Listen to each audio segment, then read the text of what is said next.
Okay, perimeter and area. Question number 7, 11A exercise. Question पढ़ो बेटा. A wire is the shape of a square of side 14 centimeter. If the same wire is written in the shape of a rectangle whose length and width are in the ratio 4:3, then what will be the dimension of the rectangle? Also find which shape encloses more area. Okay तो दो part में question है.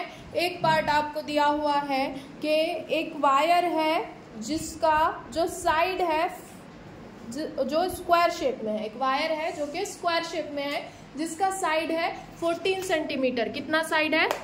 14 centimetre. Square shape में wire है, 14 centimetre इसका जो side है. Then उसका उन्होंने क्या किए? रेक्टेंगल बनाए. क्या बनाए? रेक्टेंगल. जब रेक्टेंगल बनाए तो उसका जो लेंथ और विड्थ है उनका रेशियो आ रहा है 4:3. आपको मालूम क्या करने का है? Length and width of the rectangle. ठीक है, ये पहला पार्ट है क्वेश्चन का. तो सबसे पहले अपन पहला पार्ट कवर करेंगे. तो 14 centimetre side of a square जो कि वायर से बना हुआ है उसका पहले पेरीमीटर निकालेंगे. बिकॉज वी नो कि सेम यही वायर से अगर रेक्टेंगल बनाया हुआ है तो पेरीमीटर दोनों का क्या होगा? सेम आएगा. क्या आएगा? सेम आएगा. तो सबसे पहले हमने क्या किए? पेरीमीटर ऑफ स्क्वायर मालूम किए. फॉर्मूला क्या है? 4 into side, that is 4 into 14. 14 4 जा कितना होता है? 56. 14 4 जा 56 जो कि पेरीमीटर ऑफ स्क्वायर आया है. क्या आया है?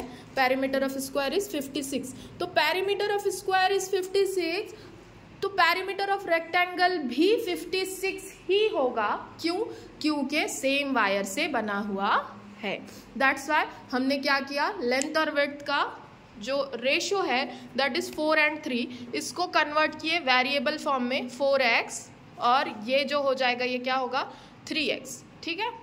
फॉर्मूला है पेरीमीटर ऑफ रेक्टेंगल का 2 into length plus width. 2 into length plus 2 into width. तो पेरीमीटर सेम है दैट्स वाई 56 रखा. 56 वैसा की वैसा. 2 दोनों में कॉमन है दैट्स वाई डिवाइड में लाए. ठीक है, 56/2. लेंथ और विड्थ को हमने क्या किए थे? वेरिएबल के फॉर्म में लिए थे. रेशो दिया हुआ है, वेरिएबल में हमने उसको कन्वर्ट किया. 4x plus 3x. 2 से डिवाइड किए 56 को. कितना आया सर? 28. ठीक है, 28 is equal to 4x plus 3x. 4 और 3 कितने होते हैं? 7x. तो x की वैल्यू निकाले हमने 28. 7 इसके मल्टीप्लिकेशन में था दैट्स वाई डिवाइड में लिए.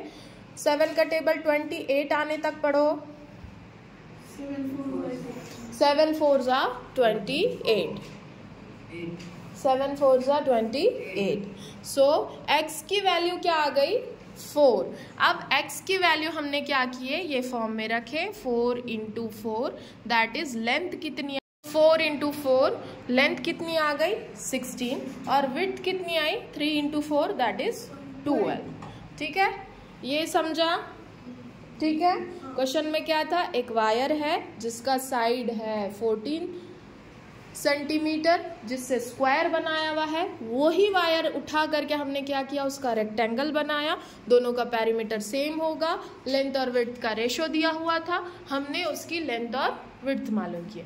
अब नेक्स्ट पार्ट क्वेश्चन का है कि दोनों में से एरिया किसका ज्यादा होगा? रेक्टेंगल का ज्यादा होगा या स्क्वायर का ज्यादा होगा? जैसे कि हमने मालूम किया कि इसकी लेंथ कितनी आई है? बोलो. लेंथ इज 16 सेंटीमीटर और विड्थ कितनी आई है? 12 सेंटीमीटर. अब आपको क्या करना है? एरिया ऑफ स्क्वायर भी मालूम करना है, एरिया ऑफ रेक्टेंगल भी मालूम करना है और दोनों का कंपैरिजन करना है कि किसका एरिया ज्यादा है. ठीक है, ओके. तो क्या था कि स्क्वायर का एरिया बड़ा होगा या रेक्टेंगल का एरिया बड़ा होगा? सेम लेंथ के वायर से बना हुआ है फिर भी हमको क्या करना है? दोनों के एरिया निकालना है. तो एरिया ऑफ स्क्वायर का फॉर्मूला है side square. Side into side. Side कितनी है? 14. 14 इंटू 14 किया. 14 का स्क्वायर क्या होता है अरहान? असद 196। तो एरिया क्या आ गया 196 सेंटीमीटर का स्क्वायर, सेंटीमीटर स्क्वायर। जब एरिया आता है तो वहाँ पे जो यूनिट है उसका भी स्क्वायर लिया जाता है, ठीक है। अभी रेक्टेंगल, रेक्टेंगल के एरिया का फॉर्मूला क्या है, कोई बता सकता है? What is the formula for rectangles area? Area of the rectangle length into width, जो है लेंथ इंटू विड्थ। लेंथ कितनी आई थी 16 और विड्थ कितनी आई थी 12। 16 इंटू 12 192। तो किसका एरिया बड़ा आया है? किसका एरिया बड़ा है? स्क्वायर का एरिया बड़ा है as compared to the rectangle. Simple करो चल।